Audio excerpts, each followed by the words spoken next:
कोलकाता में ममता बनर्जी भी अपना शक्ति प्रदर्शन कर रही हैं।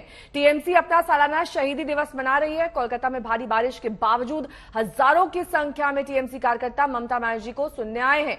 कोरोना काल के 2 साल के अंतराल के बाद टीएमसी ने यह सालाना आयोजन किया है। आपको बता दें, 21 जुलाई 1993 के गोलीकांड की याद में टीएमसी शहीदी दिवस मनाती है। 21 जुलाई 1993 को कोलकाता में ममता बनर्जी की अगुवाई में रॉयटर्स बिल्डिंग में ममता ने प्रदर्शन किया था। पुलिस फायरिंग में कांग्रेस के 13 कार्यकर्ताओं की मौत हो गई थी। तब ममता पश्चिम बंगाल युवा कांग्रेस की अध्यक्ष थी। ऋतिक मेरे सहयोगी इस वक्त तमाम जानकारी के साथ सीधे कोलकाता से जुड़ गए हैं। ऋतिक, देखिए तस्वीरें अपने आप में बयान कर रही है कि किस तरीके से बड़ी संख्या में बारिश के बावजूद वहां पर कार्यकर्ता जुटे हुए हैं। क्या माहौल है, दिखाइए।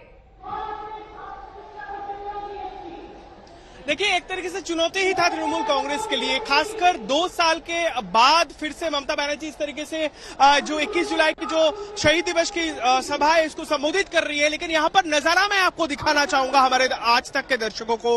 बिल्कुल खचाखच भर चुका है ये धर्मतला स्क्वायर है। आप बखूबी समझ रहे हैं, कोलकाता का ये एक कह सकते हैं कि केंद्र है।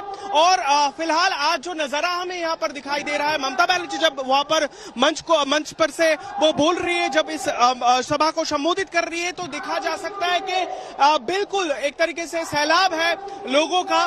बावजूद इसके कि इस साल भी बहुत काफी बारिश हुआ और ममता बनर्जी इस तरीके से मानती भी है कि हर साल 21 जुलाई के दिन एक बारिश होता है। उनका कहना है कि प्रकृति के साथ एक संबंध है, आशीर्वाद के तौर पर वो देखती है। लेकिन देखने वाली बात यह होती है कि जिस तरीके से ममता बनर्जी आज ये इस सभा को संबोधित कर रही है, खासकर 2021 के विधानसभा चुनाव के बाद पहला ये 21 जुलाई की सभा है। गौरतलब ये भी है और लोकसभा चुनाव से पहले और आने वाले सालों में, अगले साल राज्य में जो पंचायत चुनाव होने वाला है उसके पहले उनके कार्यकर्ता समर्थक इन सबको एक दिशा निर्देश वो देना चाहती है, जिसमें हम समझ सकते हैं अब तक जितने भी ममता बनर्जी या फिर अभिषेक बनर्जी ने अपने बयान रखा है, इसमें साफ जाहिर होता है कि तृणमूल कांग्रेस का निशाना भारतीय जनता पार्टी है और राज्य के बाहर पहुंचकर केंद्र के राजनीति की तरफ, राष्ट्रीय राजनीति की तरफ वो बढ़ना चाहती है।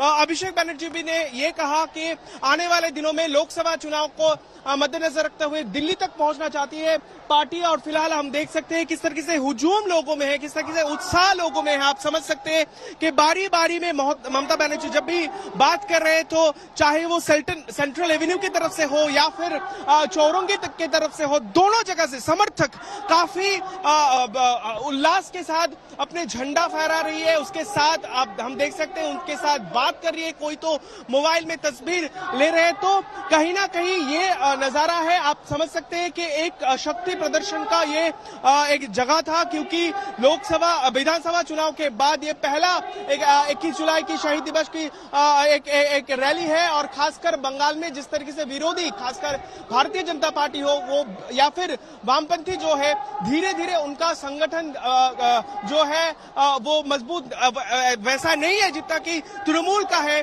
तो उसके सामने इसको भारी तादाद पे लोगों को इकट्ठा करना एक तरीके से चुनौती था।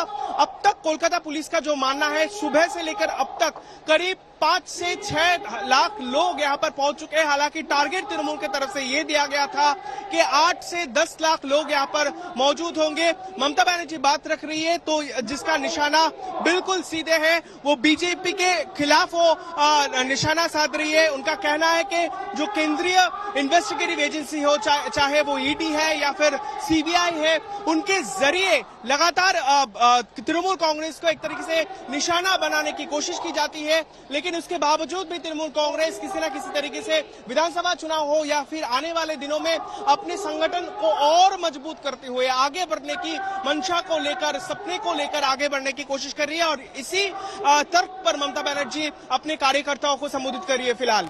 ठीक है, बहुत बहुत शुक्रिया ऋत्विक इस तमाम जानकारी के लिए आपका।